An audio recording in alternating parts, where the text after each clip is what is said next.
మా వాళ్ళకంటే మీ వాళ్ళు చాలా మంచివారండి. మంచి సంబంధం చూసి చేశారు మీకు. ఒకసారి నా ఫ్రెండు రోడ్డు మీద టోర్న్ జీన్స్ వేసుకుని వెళ్తోంది. తనని చూసి బిచ్చగాడు ఇలా అన్నాడు, ఓయమ్మ, ఇది నా ఏరియా. 2 సంవత్సరాలకి ఈ ఏరియాని పాడుకున్నాను. ఇంకోసారి నిన్ను ఈ ఏరియాలో చూస్తే ఊరుకోను.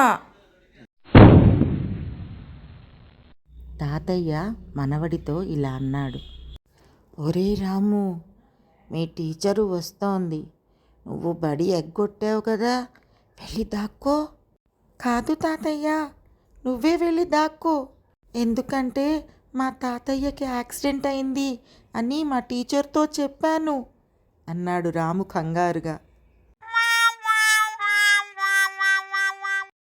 భర్త, నిన్ను పెళ్లి చేసుకునే బదులు ఒక రాక్షసిని చేసుకుంటే బాగుండేది.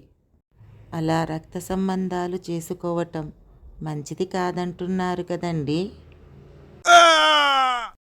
భార్య, రేపు పేరంటానికి చాలామంది లేడీస్ వస్తున్నారు. తాంబూలంలో పసుపు కుంకుమతో పాటు ఇంకా ఏమిస్తే బాగుంటుందంటారు? నా సెల్ ఫోన్ నంబరు ఇవ్వు. ఠపీమని అన్నాడు భర్త. తండ్రి, అదేంట్రా భోజనం నిలబడి తింటున్నావు, కూర్చుని తినవచ్చు కదా.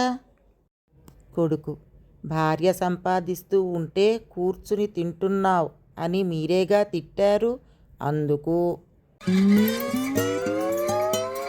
ప్రసూనాంబ, అదేంటో రాత్రిపూట పడుకుంటే ఈ మధ్య వచ్చిన కలలే మళ్ళీ మళ్ళీ వస్తున్నాయి. నిన్న ఇంకా దారుణం, 2 కలల మధ్యలో యాడ్స్ కూడా వచ్చాయి. ఇప్పుడే యూట్యూబ్లో చూసి గుండె ఆపరేషన్ ఎలా చెయ్యాలో నేర్చుకున్నాను. మీ అందరికీ free free free free free. అదే, ఫీజు అసలు అవసరం లేదండి. ఫ్రెండ్స్ కోసం నేను ఆ మాత్రం చేయలేనా ఏమిటి?